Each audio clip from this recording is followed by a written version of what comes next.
Hello students, welcome to MOS classes. आज हम 8th class science NCERT के chapter number 16 light के questions and answers को discuss करेंगे। याद रखिएगा स्टूडेंट्स कि इस वीडियो के नीचे डिस्क्रिप्शन बॉक्स में हमने अपनी सभी वीडियोस के लिंक दिए हुए हैं, तो डिस्क्रिप्शन बॉक्स में जाकर आप हमारी maths, science, English, Hindi, SST और संस्कृत की सभी वीडियोस को देख सकते हैं। क्वेश्चन नंबर 1 में हमसे कहा गया है, suppose you are in a dark room, यानी कि कल्पना कीजिए कि आप एक ऐसे कमरे में बैठे हैं जिसमें बिल्कुल अंधेरा है, जरा सी भी रोशनी नहीं है। Can you see objects in the room? तो क्या आप उस कमरे में किसी चीज को देख सकते हैं जिसमें बिल्कुल अंधेरा है? Can you see objects outside the room? Explain. और उसके बाद हमें यह भी बताना है कि अगर हम कमरे के बाहर देखते हैं तो क्या बाहर की चीजें हमें नजर आ सकती हैं? इसे भी हमें एक्सप्लेन करना है। तो इसके आंसर में हम लिखेंगे we can not see objects in the dark room, यानी कि हम एक डार्क रूम में किसी चीज को नहीं देख सकते। अगर किसी कमरे में बिल्कुल अंधेरा है तो हम उस कमरे में किसी चीज को नहीं देख सकते। But we can see objects outside the room in case there is light outside the room. इसका यह मतलब है स्टूडेंट्स कि अगर कमरे के बाहर की तरफ रोशनी है, लाइट है, तो हम कमरे के बाहर की चीजों को देख सकते हैं। देखिए, इसका यह मतलब है कि किसी भी चीज को देखने के लिए यह जरूरी होता है कि किसी चीज से टकराकर लाइट हमारी आंखों में आए। अब जिस कमरे में हम बैठे हैं, अगर उस कमरे में बिल्कुल अंधेरा है तो ऐसी कोई चीज है ही नहीं जिससे टकराकर लाइट हमारी आंखों तक आ पाए, जिसकी वजह से उस डार्क रूम में हम किसी चीज को नहीं देख पाएंगे। लेकिन अगर कमरे के बाहर की तरफ, आउटसाइड ऑफ द रूम, अगर लाइट है, रोशनी है, तो इसका यह मतलब हुआ कि कमरे के बाहर रोशनी होने की वजह से कमरे के बाहर की जो चीजें हैं वहां पर उन चीजों से टकराकर लाइट हमारी आंखों तक आ सकती है। और यही रीजन है कि हम कमरे के बाहर की चीजों को देख सकते हैं अगर कमरे के बाहर रोशनी है। इसके बाद क्वेश्चन नंबर 2 है, differentiate between regular and diffused reflection, यानी कि हमें रेगुलर और डिफ्यूज्ड रिफ्लेक्शन में डिफरेंस बताने हैं। Does diffused reflection mean the failure of the laws of reflection? और हमें यह भी बताना है कि जो डिफ्यूज्ड रिफ्लेक्शन होता है, क्या डिफ्यूज्ड रिफ्लेक्शन का यह मतलब है कि रिफ्लेक्शन के जो लॉज हैं वो फेल हो जाते हैं? इस चैप्टर की कीवर्ड्स वाली वीडियो में भी हमने आपको ये समझाया था स्टूडेंट्स कि रेगुलर रिफ्लेक्शन क्या होता है और डिफ्यूज्ड रिफ्लेक्शन क्या होता है। तो एक बार फिर हम इन दोनों के बीच के डिफरेंस को समझते हैं। देखिए, पहले हम डायग्राम की मदद से समझते हैं, उसके बाद हम ये आंसर को रीड करेंगे। यहाँ पर ये जो सरफेस है ये स्मूथ सरफेस है, और यहाँ पर ये जो सरफेस है ये रफ सरफेस है। अब देखिए स्टूडेंट्स, यहाँ पर ये इंसिडेंट पैरेलल रेज आ रही हैं। ये रेज आकर ये स्मूथ सरफेस से टकराई और टकराने के बाद ये रिफ्लेक्टेड रेज हो गई, यानी कि ये इस तरीके से वापस चली गई। अब ध्यान से देखिए कि जब incident parallel raise smooth surface से टकराती हैं और टकराने के बाद जब ये रेज रिफ्लेक्ट हो जाती हैं, तो रिफ्लेक्ट होने के बाद भी ये जो रिफ्लेक्टेड रेज हैं ये पैरेलल ही रहती हैं, यानी कि स्मूथ सरफेस से टकराने से पहले भी ये रेस पैरेलल थी और स्मूथ सरफेस से टकराने के बाद भी लाइट की ये जो रेज हैं ये टकराने के बाद भी पैरेलल हैं। लेकिन अब यहाँ पर देखिए, ये जो सरफेस है ये रफ सरफेस है। अब यहाँ पर ये जो लाइट की रेज आई ये पैरेलल थी टकराने से पहले, लेकिन जब ये टकरा गई तो टकराने के बाद आप देख सकते हैं कि ये जो रिफ्लेक्टेड रेज है ये पैरेलल नहीं है। ये वाली रे ऐसे आई, टकरा कर ऐसे गई, ये वाली रे ऐसे आई, टकरा के ऐसे गई, ये वाली रे ऐसे आई, टकरा कर ऐसे गई।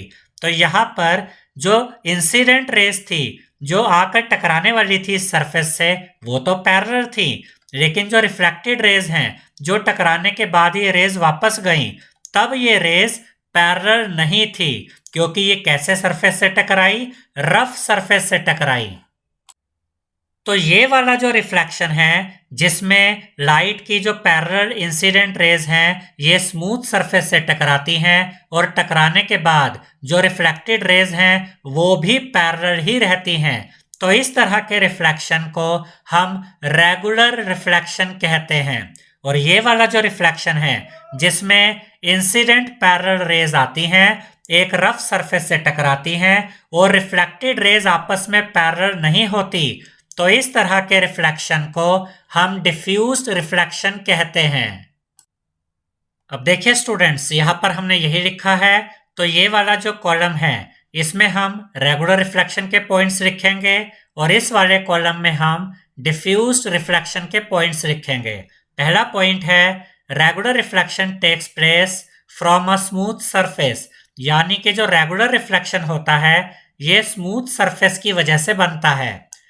और diffused reflection take place on a rough और इरेगुलर सरफेस, लेकिन जो डिफ्यूज्ड रिफ्लेक्शन होता है ये एक रफ सरफेस पर बनता है जिसे हम इरेगुलर सरफेस भी कहते हैं।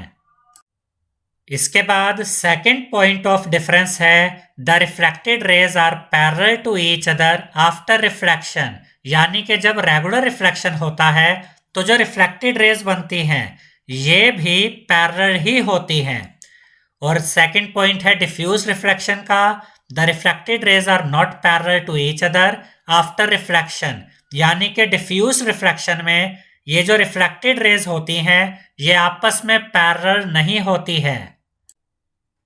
तो ये तो हुए रेगुलर रिफ्लेक्शन और डिफ्यूज्ड रिफ्लेक्शन के डिफरेंस। और इसी क्वेश्चन में हमसे ये भी पूछा गया है कि क्या डिफ्यूज्ड रिफ्लेक्शन में लॉज ऑफ रिफ्लेक्शन फेल हो जाते हैं, तो इसके आंसर में हम लिखेंगे no, diffused reflection does not mean the failure of laws of reflection, यानी कि डिफ्यूज्ड रिफ्लेक्शन में लॉज ऑफ रिफ्लेक्शन फेल नहीं होते हैं। इस चैप्टर की कीवर्ड्स वाली वीडियो में हमने आपको ये समझाया था स्टूडेंट्स कि दो तरह के लॉज ऑफ रिफ्लेक्शन होते हैं। एक तो ये कि जो इंसिडेंट रे होती है और जो नॉर्मल होता है और जो रिफ्लेक्टेड रे होती है ये सभी सेम प्लेन पर होती है। अब देखिए ये डिफ्यूज्ड रिफ्लेक्शन का डायग्राम है। अब इसमें भी ये वाला जो रिफ्लेक्शन का लॉ है ये फॉलो हो रहा है। आप इंसिडेंट रे को देखिए, रिफ्लेक्टेड रेस को देखिए और आप चाहें तो यहाँ पर ये नॉर्मल भी पॉइंट ऑफ इंसिडेंस पर ऐसे बना सकते हैं। तो यहाँ पर इंसिडेंट रे, नॉर्मल और रिफ्लेक्टेड रे ये तीनों सेम प्लेन में है। कहीं पर ऐसा तो नहीं हो रहा ना कि कोई रे यहाँ पर बोर्ड से बाहर की तरफ आ रही है या कोई रिफ्लेक्टेड रे या इंसिडेंट रे बोर्ड के अंदर की तरफ जा रही है, ऐसा नहीं हो रहा है। यहाँ पर इंसिडेंट रेज, रिफ्लेक्टेड रेज और जो नॉर्मल है वो सभी सेम प्लेन में है, यानी कि डिफ्यूज्ड रिफ्लेक्शन में भी जो लॉज ऑफ रिफ्लेक्शन है वो यहाँ पर अप्लाई हो रहे हैं। और जो दूसरा लॉ होता है रिफ्लेक्शन का वो ये होता है कि जो इंसिडेंट एंगल होता है और जो रिफ्लेक्टेड एंगल होता है वो सेम होता है, यानी कि एंगल ऑफ इंसिडेंस और एंगल ऑफ रिफ्लेक्शन सेम होते हैं। अब यहाँ पर देखिए हम ये वाला एग्जांपल लेते हैं कि ये वाली इंसिडेंट रे आई और ये वाली रिफ्लेक्टेड रे है। अगर आप इनके बीच में यहाँ पॉइंट ऑफ इंसिडेंस पर यहाँ पर नॉर्मल बनाते हैं तो जो एंगल ऑफ इंसिडेंस होगा और जो एंगल ऑफ रिफ्लेक्शन होगा ये दोनों आपस में सेम होंगे। तो अब हम ये कह सकते हैं स्टूडेंट्स कि डिफ्यूज्ड रिफ्लेक्शन में भी जो लॉज ऑफ रिफ्लेक्शन होते हैं वो बने रहते हैं, फेल नहीं होते हैं। इसके बाद क्वेश्चन नंबर 3 में हमसे ये कहा गया है mention against each of the following whether regular और diffused reflection will take place when a beam of light strikes, justify your answer in each case. इसका ये मतलब है स्टूडेंट्स कि इस क्वेश्चन में हमें कुछ केसेस दिए गए हैं और हमें ये बताना है कि उनमें से कौन से केस में रेगुलर रिफ्लेक्शन होगा और कौन से केस में डिफ्यूज्ड रिफ्लेक्शन होगा, और हमें अपने आंसर का रीजन भी देना है। ए पार्ट में हमें दिया गया है पॉलिश्ड वुडन टेबल। अब देखिए स्टूडेंट्स, जो पॉलिश्ड वुडन टेबल होता है वो बहुत ही स्मूथ सरफेस होता है, तो इसमें कौन सा रिफ्लेक्शन होगा? रेगुलर रिफ्लेक्शन होगा, क्योंकि इसका सरफेस स्मूथ है। तो इसके आंसर में हम लिखेंगे regular reflection will take place because the surface is smooth. इसके बाद बी पार्ट में हमें दिया गया है चॉक पाउडर। अब याद रखिएगा स्टूडेंट्स कि जो चॉक पाउडर होता है ये रफ सरफेस होता है, तो जब एक रफ सरफेस से लाइट रेज टकराती हैं तो जो रिफ्लेक्शन होता है वो डिफ्यूज्ड रिफ्लेक्शन होता है। तो इसके आंसर में हम लिखेंगे diffused reflection will take place because it is rough surface. तो इस क्वेश्चन में आपको बस इतना याद रखना है कि जब लाइट रेज स्मूथ सरफेस से टकराती हैं तो रेगुलर रिफ्लेक्शन होता है, और जब लाइट रेज रफ सरफेस से टकराती हैं तो डिफ्यूज्ड रिफ्लेक्शन होता है।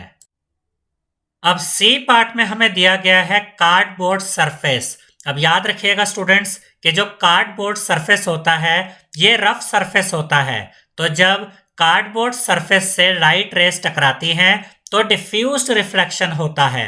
तो इसके आंसर में हम लिखेंगे diffused reflection will take place because a cardboard has rough surface. इसके बाद डी पार्ट में हमें दिया गया है marble floor with water spread over it, यानी कि जो मार्बल फ्लोर है उसके ऊपर पानी भी फैलाया गया है, तो इस पर जब लाइट रेज टकराएंगी तो कैसा रिफ्लेक्शन होगा? याद रखिएगा स्टूडेंट्स कि जो मार्बल फ्लोर होता है वो बहुत ही स्मूथ सरफेस होता है, तो जब मार्बल फ्लोर से लाइट रेज टकराती हैं तो रेगुलर रिफ्लेक्शन होता है। तो इसके आंसर में हम लिखेंगे regular reflection will take place because the marble floor has very smooth surface. इसके बाद ई पार्ट में हमें दिया गया है मिरर, यानी कि जब लाइट रेज मिरर से टकराती हैं तो कैसा रिफ्लेक्शन होता है? रेगुलर रिफ्लेक्शन या डिफ्यूज्ड रिफ्लेक्शन? तो याद रखिएगा स्टूडेंट्स कि जो मिरर होता है ये बहुत ही स्मूथ सरफेस होता है, तो जब लाइट रेज मिरर से टकराती हैं तो रेगुलर रिफ्लेक्शन होता है। तो इसके आंसर में हम लिखेंगे regular reflection will take place because a mirror has a very smooth surface. इसके बाद एफ पार्ट में हमें दिया गया है पीस ऑफ पेपर। याद रखिएगा स्टूडेंट्स कि जो पीस ऑफ पेपर होता है ये रफ सरफेस होता है, तो जब light rays piece of paper से टकराती हैं तो डिफ्यूज्ड रिफ्लेक्शन होता है। तो इसके आंसर में हम लिखेंगे diffused reflection will take place because a piece of paper has rough surface. इसके बाद क्वेश्चन नंबर 4 में हमसे कहा गया है state the laws of reflection, यानी कि हमें रिफ्लेक्शन के लॉज बताने हैं। तो याद रखिएगा स्टूडेंट्स कि रिफ्लेक्शन के 2 लॉ होते हैं, तो यहाँ पर हम लिखेंगे the laws of reflection are, और यहाँ पर हम पहला लॉ लिखेंगे रिफ्लेक्शन का, the incident ray, the normal and the reflected ray all lie in the same plane. इसका ये मतलब है स्टूडेंट्स कि जो इंसिडेंट रे होती है और जो नॉर्मल होती है और जो रिफ्लेक्टेड रे होती है ये तीनों ही सेम प्लेन में लाई करती हैं, ये तीनों ही सेम प्लेन में बनती हैं। जैसा कि यहाँ पर आप इस डायग्राम में देख सकते हैं, ये इंसिडेंट रे है, ये एक सरफेस है। जब इंसिडेंट रे यहाँ पर आकर इस सरफेस से टकराई तो ये जो पॉइंट ऑफ इंसिडेंस है यहाँ पर ये नॉर्मल बनाया है हमने, और ये रिफ्लेक्टेड रे है, यानी ये इंसिडेंट रे आई, सरफेस से टकराई और टकरा के वापस चली गई। तो इंसिडेंट रे, नॉर्मल और रिफ्लेक्टेड रे आप देख सकते हैं कि ये तीनों ही सेम प्लेन में हैं, यानी आप इन तीनों को एक पेपर के ऊपर, एक प्लेन के ऊपर बना सकते हैं। कहीं भी ऐसा तो नहीं हो रहा कि इन तीनों में से कोई भी एक सरफेस के अंदर जा रही है, प्लेन के अंदर जा रही है, या प्लेन से बाहर आ रही है, ऐसा तो नहीं हो रहा है। इंसिडेंट रे देखिए, नॉर्मल देखिए और रिफ्लेक्टेड रे देखिए, ये तीनों ही आप एक सेम प्लेन के ऊपर देख सकते हैं, सेम प्लेन के ऊपर बना सकते हैं। यही रिफ्लेक्शन का पहला लॉ है। इसके बाद रिफ्लेक्शन का सेकंड लॉ हम देखेंगे the angle of incidence is equal to the angle of reflection, यानी कि जो एंगल ऑफ इंसिडेंस होता है ये इक्वल होता है एंगल ऑफ रिफ्लेक्शन के। अब इसे ध्यान से समझिएगा स्टूडेंट्स, ये इंसिडेंट रे आई और यहां पर इस सरफेस से टकराई, ये पॉइंट ऑफ इंसिडेंस होता है। यहां पर हम ये नॉर्मल बनाते हैं, ये एक इमेजिनरी लाइन होती है। नॉर्मल जो होती है ये परपेंडिकुलर होती है पॉइंट ऑफ इंसिडेंस पे, यानी 90 डिग्री का एंगल बनाती है। और ये देखिए ये रिफ्लेक्टेड रे है। अब यहां पर दो एंगल बन रहे हैं। इंसिडेंट रे नॉर्मल के साथ जो एंगल यहां पर बना रही है इसे एंगल ऑफ इंसिडेंस कहते हैं, और रिफ्लेक्टेड रे नॉर्मल के साथ यहां पर जो ये वाला एंगल बना रही है इसे एंगल ऑफ रिफ्लेक्शन कहते हैं। और एंगल ऑफ इंसिडेंस और एंगल ऑफ रिफ्लेक्शन ये दोनों एंगल्स आपस में इक्वल होते हैं, और यही रिफ्लेक्शन का सेकंड रूल है, यानी कि यही रिफ्लेक्शन का सेकंड लॉ है। इसके बाद क्वेश्चन नंबर 5 में हमसे कहा गया है describe an activity to show that the incident ray, the reflected ray and the normal at the point of incidence lie in the same plane. इसका ये मतलब है स्टूडेंट्स कि हमें एक एक्टिविटी के द्वारा ये शो करना है, ये प्रूव करना है कि जो इंसिडेंट रे होती है और जो रिफ्लेक्टेड रे होती है और जो normal at the point of incidence होता है ये तीनों ही सेम प्लेन में लाई करते हैं, यानी कि ये तीनों ही सेम प्लेन पर बनते हैं। तो सबसे पहले यहां पर हम लिखेंगे एक्टिविटी, कि हम एक्टिविटी के द्वारा क्या दिखाने जा रहे हैं। To show that the incident ray, reflected ray and the normal at the point of incidence lie in the same plane, यानी कि हम इस एक्टिविटी के द्वारा ये शो करेंगे कि इंसिडेंट रे, रिफ्लेक्टेड रे और normal at the point of incidence same plane पर लाई करते हैं। और इसके लिए हमें कौन से मटेरियल की जरूरत होगी, तो यहां पर हम लिखेंगे material required plane mirror, holder, ray box etcetera. अब इस एक्टिविटी को यहां पर ये जो आंसर हमने लिखा है इसको पढ़ने से पहले हम डायग्राम्स की मदद से आपको ये पूरी एक्टिविटी पहले समझाएंगे, उसके बाद हम इस एक्टिविटी को यहाँ पर रीड करेंगे, और जो हम यहाँ पर डायग्राम की मदद से आपको समझाएंगे वही हमने यहाँ पर लिखा हुआ है। अब देखिए स्टूडेंट्स, यहाँ पर हम इस तरीके से ये एक पेपर है, एक शीट है जो यहाँ पर हम इस तरीके से कार्डबोर्ड पर लगा देंगे।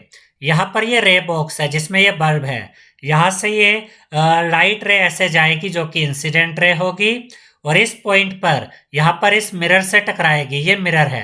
अब देखिए ये पॉइंट ऑफ इंसिडेंस है, यहाँ पर हमने ये नॉर्मल बनाया है, ये इंसिडेंट रे आई, यहाँ पर इस सरफेस से मिरर से टकराई और रिफ्लेक्ट हो गई, तो ये रिफ्लेक्टेड रे है। अब ध्यान से समझिए स्टूडेंट्स, ये जो पूरा पेपर यहाँ पर हमने लगाया था उसको हमने यहाँ पर इस तरीके से आप देख सकते हैं फोल्ड कर दिया है।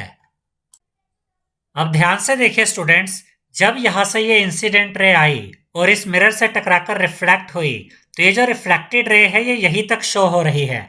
अब जो बाकी का पेपर है वो फोल्ड हुआ हुआ है, तो ये जो रिफ्लेक्टेड रे है ये देखिए कहीं अंदर तो नहीं जा रही ना, ये ऐसा तो नहीं लग रहा कि ये अंदर की तरफ जा रही है और जो फोल्डेड पेपर है उसके ऊपर भी बन रही है, नहीं। इंसिडेंट रे, नॉर्मल और रिफ्लेक्टेड रे ये आप देख सकते हैं कि एक ही प्लेन पर पेपर के इतने ही हिस्से पर बन रहे हैं, और जो हिस्सा पेपर का फोल्डेड है ये जो लाइट की रे यहाँ पर आई ये उस फोल्डेड पेपर की तरफ, अंदर की तरफ नहीं जा रही है।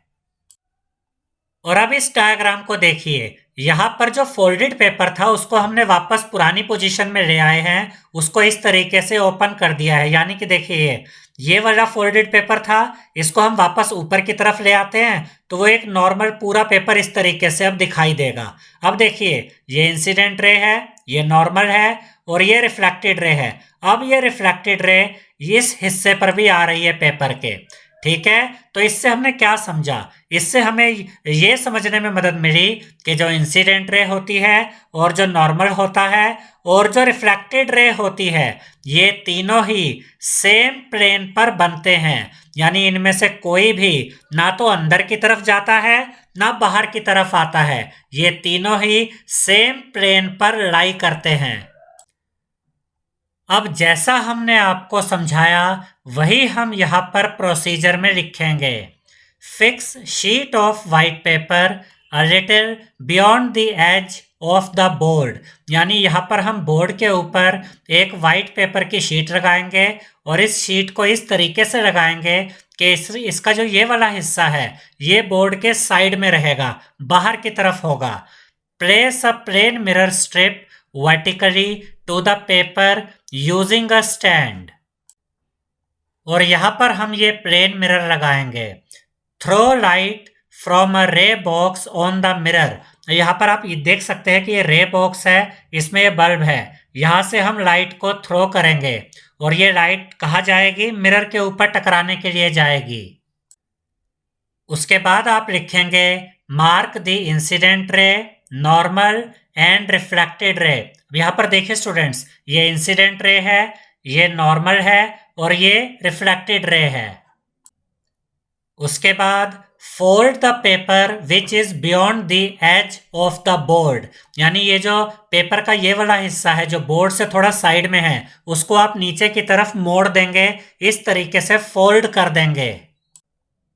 उसके बाद हम लिखेंगे you will observe that the reflected ray is not seen in the folded portion of the chart paper, यानी कि यहाँ पर ये जो रिफ्लेक्टेड रे है ये आपको यहीं तक नजर आएगी, ये जो चार्ट पेपर को आपने फोल्ड किया है उस फोल्ड किए हुए हिस्से को, उस मोड़े हुए हिस्से में ये रिफ्लेक्टेड रे नहीं जाएगी, क्योंकि ये ना तो अंदर की तरफ जाती है ना बाहर की तरफ। रिफ्लेक्टेड रे इस प्लेन के ऊपर ही रहेगी। उसके बाद हम लिखेंगे now bring the folded portion back to its original position, यानी कि जो फोल्डेड पेपर था इसको हम वापस इसकी ओरिजिनल पोजीशन में ले आएंगे। और उसके बाद हम लिखेंगे द रिफ्लेक्टेड रे of light is again seen on the page. अब क्या होगा कि जो रिफ्लेक्टेड रे थी अब ये चार्ट के इस पेपर के इस हिस्से पर भी आपको नजर आ जाएगी। तो अब हम ये कह सकते हैं स्टूडेंट्स कि इंसिडेंट रे, नॉर्मल और रिफ्लेक्टेड रे ये सेम प्लेन पर लाई करते हैं। तो इसके कंक्लूजन में, इसके रिजल्ट में हम लिखेंगे the sheet on the board can be considered as a plane, यानी ये जो शीट है बोर्ड के ऊपर जो हमने शीट लगाई है इसी को हम प्लेन कह रहे हैं, यानी शीट कहिए या प्लेन कहिए बात एक ही है। और उसके बाद यहां पर हम लिखेंगे the incident ray, reflected ray and the normal at the point of incidence lie in the same plane. तो अब ये प्रूव हो गया है कि इंसिडेंट रे, नॉर्मल और रिफ्लेक्टेड रे ये तीनों ही सेम प्लेन पर लाई करते हैं, सेम प्लेन पर बनते हैं। तो इस तरह से हमने इस एक्टिविटी को कंप्लीट कर लिया है। अब इसके बाद हम नेक्स्ट क्वेश्चन देखते हैं। क्वेश्चन नंबर 6 है fill in the blanks in the following. तो इस क्वेश्चन में हमें कुछ सेंटेंसेस दिए गए हैं, कुछ स्टेटमेंट्स दी गई हैं जिनमें ब्लैंक स्पेस है और हमें उन ब्लैंक स्पेसेस को फिल करना है। ए पार्ट में हमें दिया गया है a person 1 metre in front of a plane mirror seems to be dash in away from his image। इसका ये मतलब है स्टूडेंट्स कि एक व्यक्ति है जो प्लेन मिरर के सामने खड़ा है और प्लेन मिरर से उसका जो डिस्टेंस है वो 1 मीटर है। अब हमें ये बताना है कि उस व्यक्ति का, उस पर्सन का कितना डिस्टेंस होगा उस इमेज से जो इमेज मिरर के अंदर बन रही है। तो इसके आंसर में आप लिखेंगे 2 मीटर, यानी कि यहां पर डैश में आप लिखेंगे 2 मीटर। याद रखिएगा स्टूडेंट्स कि अगर आप मिरर से 1 मीटर के डिस्टेंस पर खड़े होते हैं तो मिरर के पीछे, मिरर के अंदर जो आपकी इमेज बनती है उस इमेज का डिस्टेंस भी मिरर से 1 मीटर का ही होता है। अब देखिए आपका डिस्टेंस मिरर के साथ कितना हुआ 1 मीटर, और जो इमेज बनी पीछे की तरफ उसका डिस्टेंस कितना हुआ मिरर से 1 मीटर। तो टोटल डिस्टेंस कितना हो गया 1 + 1 यानी कि 2 मीटर। तो यहां पर आप लिखेंगे 2 मीटर, यानी कि जो पर्सन है जो प्लेन मिरर के सामने खड़ा है 1 मीटर के डिस्टेंस पर, उसके और इमेज के बीच में जो डिस्टेंस होगा वो 2 मीटर होगा। इसके बाद बी पार्ट में हमें दिया गया है if you touch your dash year with right hand in front of a plane mirror, it will be seen in the mirror that your right ear is touched with dash।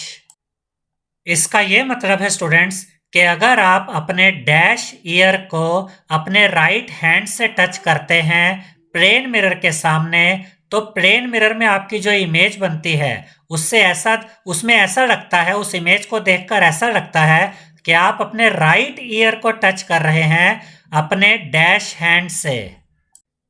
तो इस वाले dash में आप लिखेंगे left और इस वाले dash में आप लिखेंगे लेफ्ट हैंड।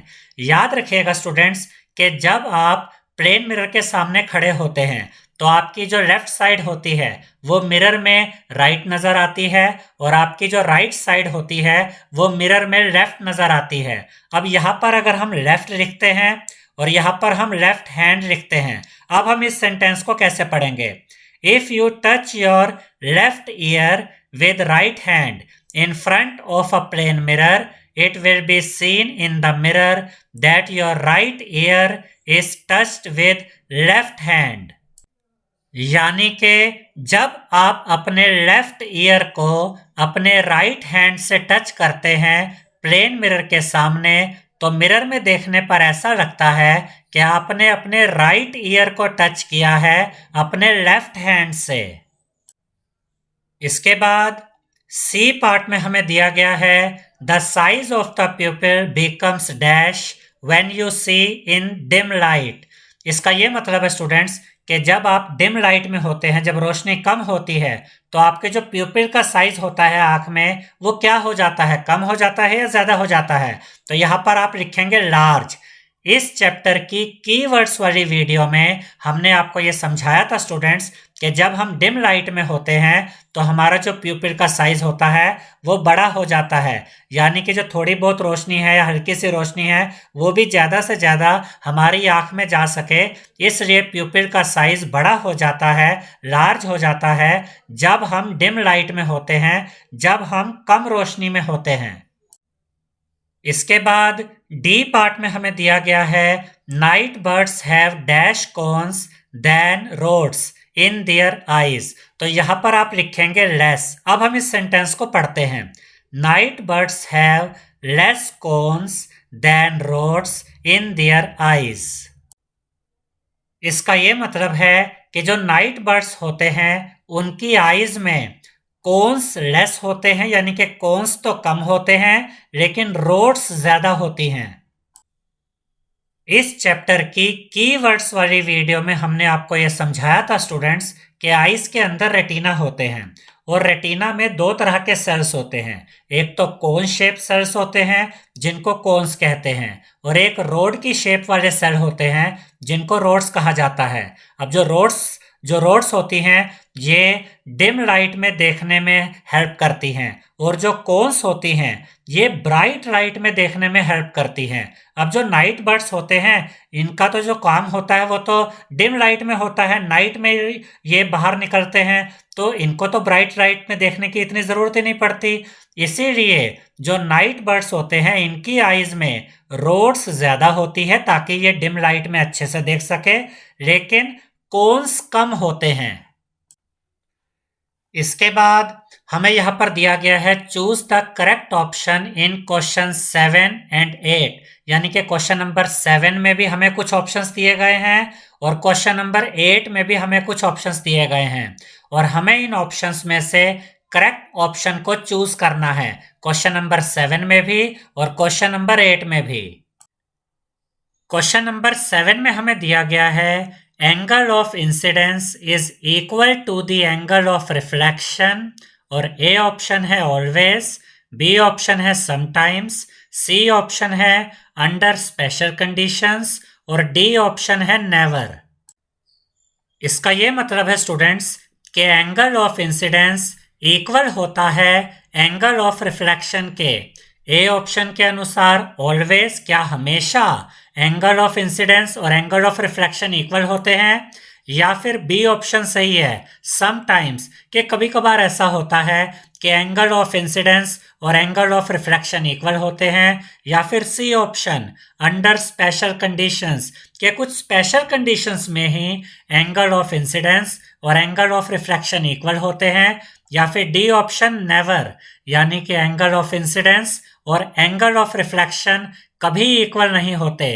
तो याद रखिएगा स्टूडेंट्स कि एंगल ऑफ इंसिडेंस और एंगल ऑफ रिफ्लेक्शन हमेशा इक्वल होते हैं। तो यहाँ पर सही ऑप्शन है ऑप्शन ए ऑलवेज। तो यहाँ पर आंसर में हम लिखेंगे ऑप्शन ए ऑलवेज, यानी कि एंगल ऑफ इंसिडेंस और एंगल ऑफ रिफ्लेक्शन हमेशा इक्वल होते हैं। इसके बाद क्वेश्चन नंबर 8 में हमें दिया गया है image formed by a plane mirror is, यानी कि प्लेन मिरर में जो इमेज बनती है वो कैसी इमेज बनती है। ए ऑप्शन है virtual, behind the mirror and enlarged. B option है virtual, behind the mirror and of the same size as the object. C option है real at the surface of the mirror and enlarged. और D option है real, behind the mirror and of the same size as the object. अब पहले हम इस situation को practically यहाँ पर डायग्राम की मदद से समझते हैं। याद रखिएगा स्टूडेंट्स कि दो तरह की इमेज होती है। एक तो वो इमेज होती है जो मिरर के पीछे की तरफ बनती है, जो कि प्लेन मिरर में बनती है। जैसे कि हमारे घर में जो प्लेन मिरर होता है, जब हम उसके सामने खड़े होते हैं तो हमारी इमेज दिखने में ऐसा लगता है जैसे कि मिरर के पीछे की तरफ बन रही है। इस तरह की इमेज को हम वर्चुअल इमेज कहते हैं। ये इमेज बनती तो ऐसे है जैसे कि मिरर के पीछे बन रही हो, लेकिन सच तो ये होता है कि ऐसा हमें सिर्फ आभास होता है, ये कोई रियलिटी नहीं होती, क्योंकि हमारी जो इमेज है वो मिरर के पीछे कैसे जा सकती है। लेकिन हमें ऐसा लगता है कि जो इमेज है वो मिरर के पीछे की तरफ बन रही है। इस तरह की इमेज को वर्चुअल इमेज कहते हैं। तो जो प्लेन मिरर होता है, एक तो हमें ये याद रखना है कि प्लेन मिरर में वर्चुअल इमेज बनती है, और जो रियल इमेज होती है स्टूडेंट्स, वो इमेज यानी कि रियल इमेज मिरर के पीछे नहीं बनती, बल्कि मिरर के ऊपर, स्क्रीन के ऊपर बनती है। अब एक चीज तो हमने यहाँ पर समझ ली कि प्लेन मिरर में वर्चुअल इमेज बनती है, और दूसरी बात हमने ये समझी कि प्लेन मिरर में जो इमेज बनती है वो इमेज मिरर के पीछे बनी हुई नजर आती है, यानी कि बिहाइंड द मिरर। और तीसरी बात हमें ये भी याद रखनी है कि जिस साइज का ऑब्जेक्ट मिरर के सामने खड़ा होता है, प्लेन मिरर के सामने, उसी साइज की इमेज प्लेन मिरर के अंदर बनती है। यानी कि जैसे हम प्लेन मिरर के सामने खड़े हुए हैं तो हमारी जो इमेज बनेगी प्लेन मिरर के पीछे, वो बिल्कुल उसी साइज की होगी जो साइज हमारा है, ना छोटी बनेगी ना बड़ी बनेगी। तो यहाँ पर जो सही ऑप्शन है वो है ऑप्शन बी, यानी कि प्लेन मिरर में जो इमेज बनती है वो वर्चुअल होती है, यानी कि वो ऐसी इमेज बनती है जो कि पीछे की तरफ हमें दिखाई दे रही है मिरर के, जो कि सच नहीं होता लेकिन वर्चुअल होता है, ऐसा हमें लगता है। दूसरा, बिहाइंड द मिरर, जो इमेज बनती है वो मिरर के पीछे की तरफ बनती है, and of the same size as the object, और जो साइज ऑब्जेक्ट का होता है उसी साइज की इमेज प्लेन मिरर में बनती है। तो इसके आंसर में हम लिखेंगे option B, virtual, behind the mirror and of the same size as the object. इसके बाद क्वेश्चन नंबर 9 में हमसे कहा गया है describe the construction of a kaleidoscope, यानी कि हमें एक कैलिडोस्कोप की कंस्ट्रक्शन समझानी है, यानी कि कैलिडोस्कोप कैसे बनाया जाता है हमें यह बताना है। तो पहले हम डायग्राम की मदद से आपको यह समझाएंगे कि कैलिडोस्कोप की कंस्ट्रक्शन कैसे की जाती है, उसके बाद हम इस आंसर को रीड करेंगे। अब देखिए स्टूडेंट्स, सबसे पहले यहाँ पर 3 मिरर लिए जाते हैं और इन मिरर्स को एक दूसरे के साथ 60 डिग्री के एंगल्स पर इस तरीके से बनाया जाता है, जोड़ा जाता है कि ये आप देख सकते हैं कि प्रिज्म बनाते हैं, और फिर ये एक सर्कुलर कार्डबोर्ड ट्यूब ली जाती है और ये जो प्रिज्म है इस प्रिज्म को इस कार्डबोर्ड ट्यूब के अंदर डाल देते हैं, फिट कर देते हैं। अब ये मिरर्स का बना हुआ जो यहाँ पर प्रिज्म था वो इस सर्कुलर कार्डबोर्ड ट्यूब के अंदर आ गया। अब इस कार्डबोर्ड ट्यूब के एक एंड पर हम ये कार्डबोर्ड डिस्क लगा देते हैं जिसके अंदर ये होल है। जैसा कि यहाँ पर ये दिखाया गया है, ये कार्डबोर्ड डिस्क है जिसके अंदर ये होल है। इस कार्डबोर्ड डिस्क को जिसके अंदर होल है इसे हम यहाँ लगा देते हैं। अब ये जो प्रिज्म है ये इस कार्डबोर्ड ट्यूब के अंदर है। अब इस प्रिज्म को टच करते हुए यहाँ पर ये प्लेन मिरर डिस्क यहाँ पर लगाई जाती है जिसको प्लेन ग्लास प्लेट भी कहते हैं। तो ये प्लेन ग्लास प्लेट यहाँ पर इस तरीके से लगाई जाती है कि ये इस प्रिज्म को टच कर रही हो और उसके बाद इस प्लेन ग्लास प्लेट के ऊपर ये बैंगल्स के टुकड़े यहाँ पर रख दिए जाते हैं और फिर इस सर्कुलर कार्डबोर्ड ट्यूब के एंड में यानी कि यहाँ पर ये ग्राउंड ग्लास डिस्क लगाई जाती है जिसे ग्राउंड ग्लास प्लेट भी कहते हैं। तो ये तो हो गई कैलिडोस्कोप की कंस्ट्रक्शन। अब हम कैलिडोस्कोप की वर्किंग को समझते हैं कि ये काम कैसे करता है। याद रखिएगा स्टूडेंट्स कि जब भी आप कैलिडोस्कोप में देखें तो ये वाली जो साइड होती है जहां पर ये कलर्ड बैंगल्स के टुकड़े डाले गए हैं ये वाली साइड लाइट की तरफ रखनी होती है और आप इस होल से अंदर की तरफ देखते हैं। तो जब लाइट ये कलरफुल बैंगल के जो पीसेज हैं इनसे टकराती है तो उसके बाद ये आगे की तरफ बढ़ती है और उसके बाद ये जो लाइट होती है जो इन कलरफुल बैंगल्स के पीसेस से टकरा कर आई है ये इस प्रिज्म से टकराती है। यहाँ पर जो ये 3 मिरर्स को मिलाकर ये प्रिज्म बनाया गया था इनमें वो लाइट कई बार टकराती है यानी यहाँ पर कई बार रिफ्लेक्शन होता है और उसके बाद ये जो लाइट होती है ये हमारी आंखों तक पहुंचती है और हमें इन कलरफुल बैंगल्स के अलग अलग पैटर्न दिखाई देते हैं। इनसे बनी हुई अलग अलग इमेजेस दिखाई देती हैं। और याद रखिएगा स्टूडेंट्स कि आप जितनी बार भी कैलिडोस्कोप में अंदर की तरफ देखेंगे आपको हर बार अलग अलग पैटर्न दिखाई देंगे इन कलरफुल बैंगल्स के पीसेस के और इनसे बने हुए अलग अलग डिज़ाइन आप हर बार देख सकते हैं। तो कैलिडोस्कोप की जो वर्किंग है वो किस पर डिपेंड करती है। कैलिडोस्कोप में जो मेन चीज़ काम करती है वो होती है लाइट का बार बार रिफ्लेक्ट होना। लाइट के मल्टीपल रिफ्लेक्शन की वजह से बार बार इन मिरर से टकराने की वजह से जब हमारी आंखों तक ये लाइट पहुंचती है तो हमें यहाँ पर अलग अलग पैटर्न्स अलग अलग इमेजेस बनती हुई नजर आती हैं। अब जो भी यहाँ पर मैंने आपको समझाया है वही हम इस आंसर में यहाँ पर लिखेंगे।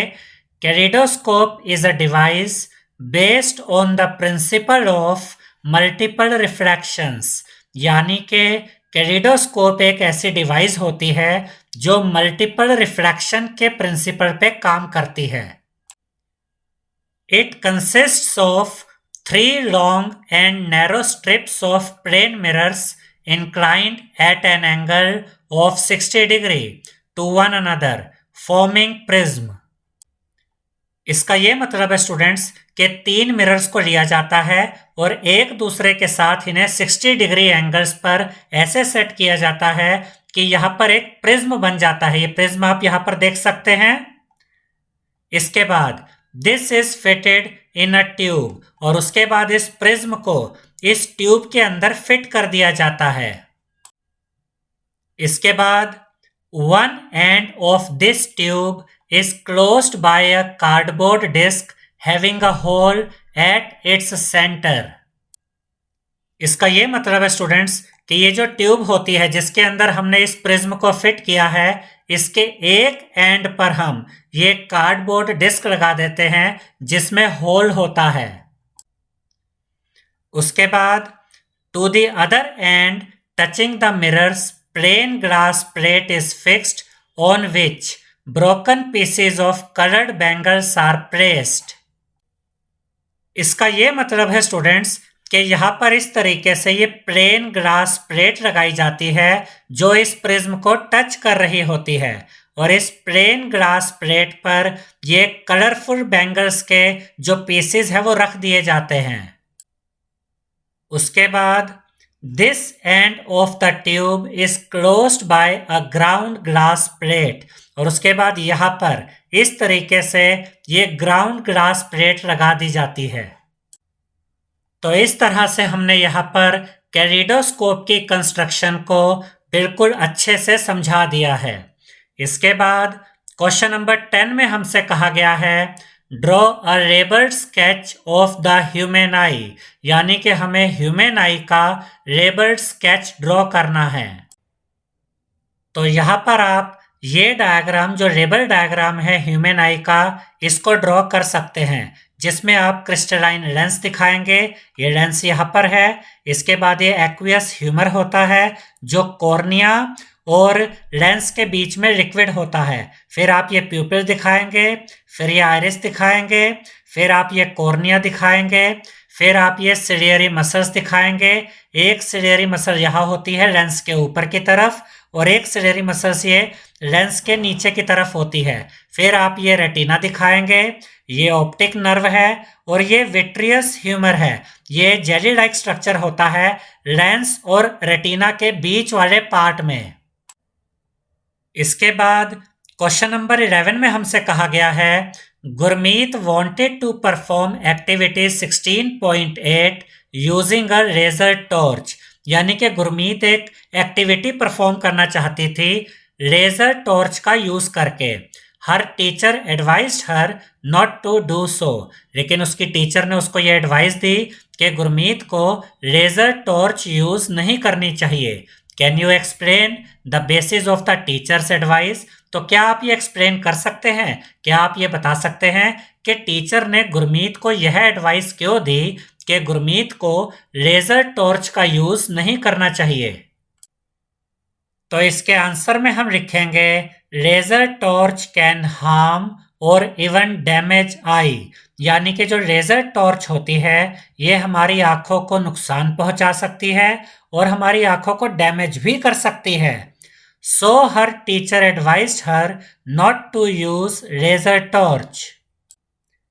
इसीलिए गुरमीत की टीचर ने गुरमीत को यह एडवाइस दी कि गुरमीत को लेजर टॉर्च यूज नहीं करनी चाहिए, क्योंकि लेजर टॉर्च हमारी आंखों के लिए हानिकारक होती है।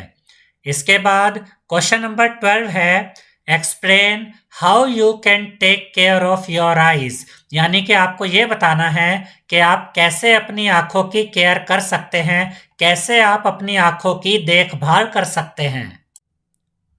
तो इसके आंसर में फर्स्ट पॉइंट में हम लिखेंगे we should always sit straight while reading और राइटिंग, यानी कि पढ़ते वक्त और लिखते वक्त हमें स्ट्रेट बैठना चाहिए, सीधे बैठना चाहिए। Second point, if advised we should use suitable spectacles. इसका ये मतलब है कि अगर डॉक्टर हमें चश्मा लगाने की सलाह देता है तो हमें चश्मा जरूर लगाना चाहिए। Third point, we should wash our eyes with clean water frequently, यानी कि हमें समय समय पर अपनी आंखों को पानी से साफ करना चाहिए। Fourth point, we should not look at the sun directly, यानी हमें सन की तरफ डायरेक्टली नहीं देखना चाहिए। Fifth point, we should always read और write in a proper light, यानी कि हमें हमेशा प्रॉपर लाइट में पढ़ना और लिखना चाहिए। इसके बाद क्वेश्चन नंबर 13 एक न्यूमेरिकल क्वेश्चन है। इस क्वेश्चन में हमसे कहा गया है what is the angle of incidence of a ray if the reflected ray is at an angle of 90 degree to the incident ray. इस क्वेश्चन का ये मतलब है स्टूडेंट्स कि अगर एंगल ऑफ इंसिडेंस यानी कि ये वाला एंगल और एंगल ऑफ रिफ्लेक्शन यानी कि ये वाला एंगल, अगर ये दोनों एंगल मिलकर 90 डिग्री बना रहे हैं तो हमें एंगल ऑफ इंसिडेंस यानी कि ये वाला एंगल पता करना है। याद रखिएगा स्टूडेंट्स कि एंगल ऑफ इंसिडेंस और एंगल ऑफ रिफ्लेक्शन इक्वल होते हैं। अब हम इस क्वेश्चन को सॉल्व करेंगे। तो यहां पर हम लिखेंगे angle of incidence plus angle of reflection is equal to 90 degree, क्योंकि क्वेश्चन में हमें यह बताया गया है कि एंगल ऑफ इंसिडेंस और एंगल ऑफ रिफ्लेक्शन का सम 90 डिग्री है। अब यहां पर हम लिखेंगे since angle of incidence is equal to angle of reflection, यानी कि क्योंकि एंगल ऑफ इंसिडेंस इक्वल है एंगल ऑफ रिफ्लेक्शन के, तो अब हम क्या करेंगे, अब इस इक्वेशन को देखिए, यहां पर एंगल ऑफ इंसिडेंस और एंगल ऑफ रिफ्लेक्शन का सम 90 डिग्री के इक्वल है, तो हम यहां पर एंगल ऑफ रिफ्लेक्शन की जगह एंगल ऑफ इंसिडेंस लिख देंगे। क्यों? क्योंकि एंगल ऑफ इंसिडेंस और एंगल ऑफ रिफ्लेक्शन इक्वल हैं। अब ध्यान से देखिए स्टूडेंट्स, जैसे x प्लस एक्स 2x होता है, वैसे ही angle I plus angle I 2 angle I होता है।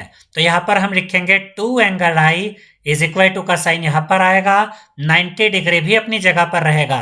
अब हमें तो एंगल I पता करना है, यानी कि एंगल ऑफ इंसिडेंस पता करना है, तो एंगल ऑफ इंसिडेंस को हम यहीं पर लिखेंगे, इज इक्वल टू का साइन अपनी जगह पर आएगा, 90 डिग्री भी अपनी जगह पर रहेगा। ये 2 यहाँ पर एंगल I के साथ मल्टीप्लाई में है, तो जब हम इस 2 को इस तरफ लेकर आएंगे तो यहां पर आकर ये 2 डिवाइड में आ जाएगा, और जब आप 90 डिग्री को डिवाइड करेंगे 2 से तो आपको मिलेगा 45 डिग्री, तो यहां पर आप लिखेंगे 45 डिग्री। तो एंगल ऑफ इंसिडेंस हमें मिल गया है 45 डिग्री, तो यहां पर हम लिखेंगे angle of incidence is equal to 45 degree. इसके बाद क्वेश्चन नंबर 14 में हमसे कहा गया है how many images of a candle will be formed if it is placed between 2 parallel plane mirrors separated by 40 centimetre. इस क्वेश्चन का ये मतलब है स्टूडेंट्स कि अगर आप 40 सेंटीमीटर के डिस्टेंस पर 2 पैरेलल प्लेन मिरर्स को सेट करते हैं, यानी कि 2 प्लेन मिरर हैं, दोनों को आपने पैरेलल रखा है एक दूसरे के, वो भी 40 सेंटीमीटर के डिस्टेंस पर, और उन दोनों प्लेन मिरर्स के बीच में जो कि पैरेलल रखे गए हैं उनके बीच में अगर आप कैंडल रखते हैं तो कितनी इमेजेस बनेंगी उस कैंडल की, ये आपको बताना है। याद रखिएगा स्टूडेंट्स कि जब आप 2 प्लेन मिरर्स के बीच में, ऐसे प्लेन मिरर्स जिनको पैरेलल रखा गया है, अगर आप पैरेलल प्लेन मिरर्स के बीच में कोई भी चीज रखते हैं तो उस चीज की इनफाइनाइट नंबर ऑफ इमेजेस बनती हैं, फिर चाहे उन पैरेलल प्लेन मिरर्स के बीच में डिस्टेंस 40 सेंटीमीटर हो या फिर कोई और डिस्टेंस हो, लेकिन उन पैरेलल प्लेन मिरर्स के बीच में अगर आपने कोई चीज रखी है तो उस चीज की इनफाइनाइट नंबर ऑफ इमेजेस बनेंगी। तो इसके आंसर में हम लिखेंगे infinite number of images of the candle will be formed if it is placed between 2 parallel plane mirrors, यानी कि अगर आप कैंडल को 2 पैरेलल प्लेन मिरर्स के बीच में रख देते हैं तो उस कैंडल की इनफाइनाइट नंबर ऑफ इमेजेस बनेंगी, जैसा कि यहां पर आप इस डायग्राम में देख सकते हैं। इसके बाद क्वेश्चन नंबर 15 में हमसे कहा गया है 2 mirrors meet at right angles. तो यहां पर ये 2 मिरर है स्टूडेंट्स, एक मिरर ये है और एक मिरर ये है, और यहां पर हमसे ये कहा गया है कि ये दोनों मिरर्स जहां पर आपस में मिलते हैं, यहां पर ये राइट एंगल पे मिलते हैं, यानी यहां पर 90 डिग्री का एंगल बना है। और उसके बाद हमसे कहा गया है a ray of light is incident on one at an angle of 30 degree as shown in figure. इसका ये मतलब है स्टूडेंट्स कि लाइट की एक रे आई और ये इस मिरर से यहां पर टकराती है, ये पॉइंट ऑफ इंसिडेंस है, ये इंसिडेंट रे है और ये नॉर्मल है। और हमसे ये कहा गया है कि जो इंसिडेंट रे यहां पर आकर इस मिरर से टकराई, ये यहां पर 30 डिग्री का एंगल बना रही है।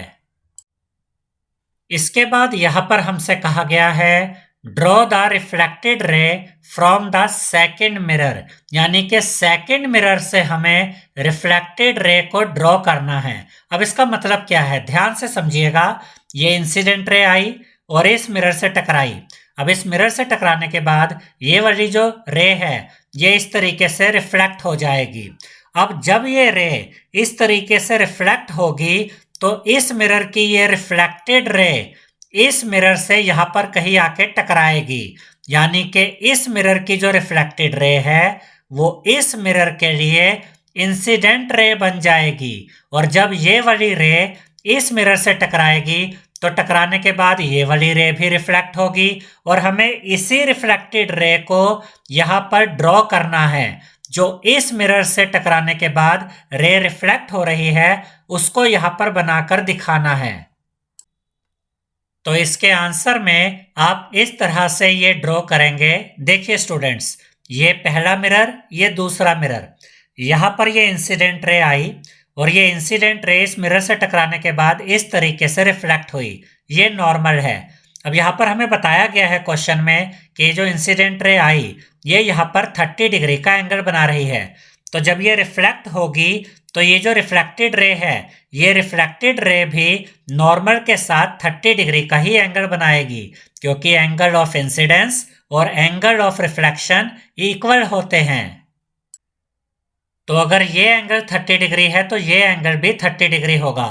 अब ये रिफ्लेक्टेड रे इस तरीके से यहाँ पर आई और इस दूसरे मिरर से यहाँ पर टकरा गई। तो इस मिरर की जो रिफ्लेक्टेड रे है वो इस मिरर के लिए इंसिडेंट रे बन गई है।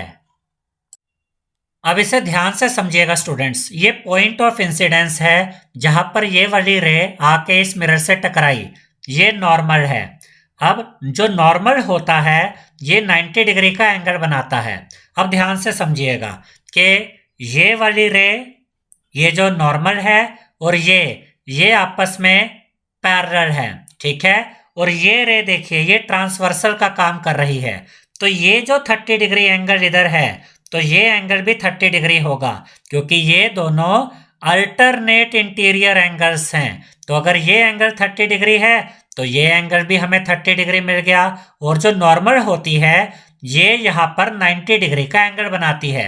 अब ये पूरा एंगल कितना हुआ, यहाँ से यहाँ तक ये 90 डिग्री का एंगल हुआ, जिसमें से ये वाला पार्ट कितना है 30 डिग्री। तो ये पार्ट हमें कितना मिल गया 60 डिग्री, क्योंकि 60 और 30 को ऐड करो तो 90 बनता है। तो इन दोनों को अगर आप ऐड करते हैं तो 90 डिग्री बन रहा है। तो ये 60 डिग्री का एंगल है, यानी ये वाली जो रे है जो इस मिरर के लिए इंसिडेंट रे है ये यहां नॉर्मल के साथ 60 डिग्री का एंगल बना रही है। तो अगर ये वाली इंसिडेंट रे जो इस मिरर के लिए इंसिडेंट रे है, अगर ये इंसिडेंट रे यहां पर नॉर्मल के साथ 60 डिग्री का एंगल बना रही है तो रिफ्लेक्ट होने पर भी ये 60 डिग्री का ही एंगल बनाएगी, क्योंकि एंगल ऑफ इंसिडेंस और एंगल ऑफ रिफ्लेक्शन इक्वल होते हैं। तो इस तरह से आप ये जो रिफ्लेक्टेड रे है इसको यहाँ पर ड्रॉ करके दिखा सकते हैं, और हमें इस रिफ्लेक्टेड रे को ही यहाँ पर ड्रॉ करके दिखाना है। ये रिफ्लेक्टेड रे इस वाले मिरर की रिफ्लेक्टेड रे है। इसके बाद क्वेश्चन नंबर 16 में हमसे कहा गया है Boojho stands at a just on the side of a plane mirror as shown in figure. यहाँ पर देखिए स्टूडेंट्स, ये एक प्लेन मिरर है और बूझो यहाँ पर ये साइड में है, यानी प्लेन मिरर के सामने नहीं है बल्कि बूझो प्लेन मिरर के साइड में यहाँ पर है। Can he see himself in the mirror. अब एक तो हमें यह बताना है कि जो बूझो है जो पोजीशन ए पर है, क्या बूझो मिरर में बनने वाली अपनी इमेज को देख सकता है या नहीं। और उसके बाद हमसे कहा गया है also can he see the image of objects situated at P Q and R. यानी कि हमें यह भी बताना है कि क्या बूझो उन ऑब्जेक्ट्स की इमेज देख सकता है जो मिरर में बन रही है, वो ऑब्जेक्ट्स जो पॉइंट P पर है, पॉइंट Q पर है और पॉइंट R पर है। तो इन तीनों ऑब्जेक्ट्स की जो इमेज बन रही है मिरर के अंदर, क्या बूझो इनकी इमेज को मिरर में देख सकता है या नहीं। तो इसके आंसर में हम लिखेंगे no, Boojho can not see himself in the mirror. ये तो हुआ पहले क्वेश्चन का आंसर कि क्या बूझो मिरर में अपनी जो इमेज बन रही है उसे देख सकता है या नहीं।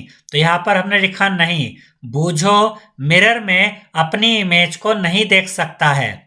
He can see the images of P and Q but not of R। और जो बूझो है वो P और Q की इमेज को तो देख सकता है मिरर में, लेकिन R की इमेज को मिरर में बूझो नहीं देख सकता।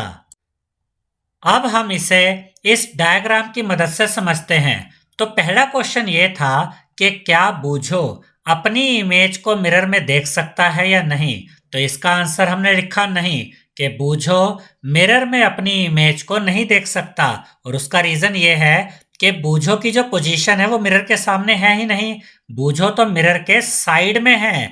अब जब आप मिरर के सामने खड़े ही नहीं हो तो आप मिरर में अपनी इमेज कैसे देख सकते हो। तो यही रीजन है कि बूझो अपनी इमेज को मिरर में नहीं देख सकता, क्योंकि बूझो की जो पोजीशन है वो मिरर के साइड में है, मिरर के सामने नहीं है। अब इसके बाद दूसरा पार्ट ये था क्वेश्चन का कि क्या बूझो उन तीन ऑब्जेक्ट्स की इमेज को मिरर में देख सकता है जो तीन ऑब्जेक्ट्स इन तीन पोजीशन पर हैं, P पोजीशन पे, Q पोजीशन पे और R पोजीशन पे। अब देखिए स्टूडेंट्स, जो बूझो है वो P पोजीशन पे और Q पोजीशन पे जो ऑब्जेक्ट्स है इनकी इमेज को मिरर में देख सकता है। और उसका रीजन ये है कि इस पॉइंट पे, P पॉइंट पे जो ऑब्जेक्ट है उससे जो रे आ रही है वो मिरर से टकराने के बाद रिफ्लेक्ट हो रही है और रिफ्लेक्ट होने के बाद बूझो की आइज तक आ रही है। इसीलिए बूझो इस P पॉइंट पर जो ऑब्जेक्ट है उसकी इमेज को मिरर में देख सकता है। और ऐसे ही Q पॉइंट पर जो ऑब्जेक्ट है इससे जो रे आ रही है ये लाइट रे भी मिरर से टकराने के बाद रिफ्लेक्ट हो रही है और बूझो की आइज तक आ रही है। यही रीजन है कि बूझो Q पॉइंट पर जो ऑब्जेक्ट है उसकी इमेज को भी मिरर में देख पा रहा है, लेकिन बूझो R पॉइंट पर जो ऑब्जेक्ट है उसकी इमेज को मिरर में नहीं देख सकता, क्योंकि R पॉइंट पर जो ऑब्जेक्ट है उससे जो लाइट रेज आ रही हैं वो मिरर से रिफ्लेक्ट ही नहीं हो रही। तो जब R पॉइंट पर जो ऑब्जेक्ट है उससे आने वाली रे जब रिफ्लेक्ट होकर बूझो की आइज तक आ ही नहीं रही, तो बूझो R पॉइंट पर जो ऑब्जेक्ट है उसकी इमेज को मिरर में नहीं देख सकता। इसीलिए यहां पर आंसर में हमने ये लिखा है कि बूझो P पॉइंट और Q पॉइंट पर जो ऑब्जेक्ट्स हैं उनकी इमेज को तो मिरर में देख सकता है, लेकिन R पॉइंट पर जो ऑब्जेक्ट है उसकी इमेज को मिरर में नहीं देख सकता। इसके बाद क्वेश्चन नंबर 17 के 4 पार्ट्स हमें दिए गए हैं।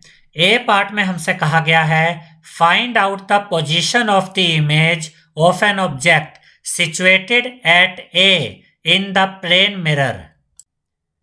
इसका यह मतलब है स्टूडेंट्स कि ए पॉइंट पर जो ऑब्जेक्ट है इस ऑब्जेक्ट की जो इमेज बनेगी इस प्लेन मिरर में हमें उस इमेज की पोजीशन बतानी है। और इसी डायग्राम में आप देख सकते हैं कि बी पॉइंट पर पहेली खड़ी है और सी पॉइंट पर बूझो भी खड़ा है। तो पहले हम पहले पार्ट को ही सॉल्व करते हैं। अब देखिए स्टूडेंट्स कि पॉइंट ए पर एक ऑब्जेक्ट है। अब हमें यह बताना है कि इस ऑब्जेक्ट की जो इमेज बनेगी इस प्लेन मिरर में उस इमेज की पोजीशन क्या होगी। तो याद रखिएगा स्टूडेंट्स कि प्लेन मिरर में जो इमेज बनती है वो मिरर के पीछे की तरफ बनती है और जितना डिस्टेंस ऑब्जेक्ट का इस प्लेन मिरर से होता है उतना ही पीछे, उतने ही डिस्टेंस पर पीछे की तरफ उस ऑब्जेक्ट की इमेज बनती है। तो जितना डिस्टेंस यहाँ पर होगा उस ऑब्जेक्ट का मिरर से उतने ही दूरी पर, उतने ही डिस्टेंस पर उस ऑब्जेक्ट की इमेज यहाँ पर प्लेन मिरर के पीछे की तरफ बनेगी। तो इसके आंसर में हमने यही लिखा है the image will be formed at the same distance behind the mirror, यानी इस ऑब्जेक्ट की जो इमेज बनेगी वो मिरर के पीछे की तरफ बनेगी और जितना डिस्टेंस यहाँ पर था उतने ही डिस्टेंस पर बनेगी यहाँ पर। अब इसके बाद बी पार्ट में हमसे कहा गया है can Paheli at B see this image, यानी कि बी पॉइंट पर जो पहेली खड़ी है, क्या पहेली इस इमेज को देख सकती है या नहीं। तो इसके आंसर में हम लिखेंगे यस, यानी कि पहेली ए पॉइंट पर जो ऑब्जेक्ट है उसकी जो इमेज यहाँ पर बन रही है, पहेली इस ऑब्जेक्ट की इमेज को यहाँ पर देख सकती है। अब इसका रीजन समझते हैं। देखिए ए पॉइंट पर एक ऑब्जेक्ट है, उससे जो लाइट रे आई वो इस तरीके से आई, मिरर से टकराई, प्लेन मिरर से टकराई और टकरा के रिफ्लेक्ट हुई और पहेली की आइज तक पहुंची। अब ध्यान से समझिएगा स्टूडेंट्स कि हमारी जो आइज होती हैं वो ये रिफ्लेक्टेड रेस को ऐसे पीछे तक देखती हैं। तो इस तरीके से पहेली की जो आंखें हैं वो यहाँ पर जो इस ऑब्जेक्ट की जो इमेज यहाँ बन रही है, इस इमेज को पहेली देख पाएगी। और उसके बाद सी पार्ट में हमसे पूछा गया है कैन बूझो एट सी दिस इमेज, यानी कि सी पॉइंट पर बूझो खड़ा है, क्या बूझो इस इमेज को देख सकता है। तो इसके आंसर में हम लिखेंगे यस, और इसका वही रीजन है जो इससे पहले पहेली वाले केस में था कि यहाँ पर ए पॉइंट पर जो ऑब्जेक्ट है उससे लाइट रेज ऐसे आ रही हैं और यहाँ प्लेन मिरर से टकराई और कहा गई रिफ्लेक्ट होने के बाद गई बूझो की आइज में। तो हमारी जो आइज होती हैं वो रिफ्लेक्टेड रेस को ऐसे पीछे तक देखती हैं। यही रीजन है कि जो बूझो है जो सी पॉइंट पर है ये इस इमेज को यहाँ पर देख पा रहा है। इसके बाद डी पार्ट में हमसे पूछा गया है when पहेली moves from B to C where does the image of A move, यानी कि जो पहेली है जो पहले B पॉइंट पर थी अब पहेली यहाँ से C पॉइंट पर आ जाती है, तो जो यहाँ पर इमेज बन रही थी A पॉइंट पर जो ऑब्जेक्ट था जिसकी इमेज यहाँ पर बन रही थी, पहेली के B पॉइंट से C पॉइंट पर आने पर ये जो इमेज यहाँ पर है ये कहाँ मूव करेगी। तो यहाँ पर देखिए स्टूडेंट्स कि जो यहाँ पर ऑब्जेक्ट है ए पॉइंट पे वो तो हिला ही नहीं, वो तो अपनी जगह पर ही है। ये तो पहेली है जो एक जगह से दूसरी जगह आ गई, तो इससे तो इस इमेज पर कोई फर्क ही नहीं पड़ेगा। इस ऑब्जेक्ट की जो इमेज यहाँ पर बन रही थी वो इमेज अभी भी यहीं पर बनेगी। तो इसके आंसर में यहाँ पर हम लिखेंगे the image remains at the same place because object is not moving, क्योंकि यहाँ पर जो ऑब्जेक्ट है जिसकी इमेज यहाँ बन रही है वो ऑब्जेक्ट तो मूव ही नहीं कर रहा, तो उसकी जो इमेज है वो भी मूव नहीं करेगी। वो इमेज पहले भी यही बन रही थी और अब भी यहीं पर बनेगी। आई होप स्टूडेंट्स आपको हमारा ये वीडियो पसंद आया होगा। अगर आपको हमारा ये वीडियो पसंद आया है तो इस वीडियो को लाइक करें, शेयर करें और हमारे चैनल को सब्सक्राइब करें। Thank you.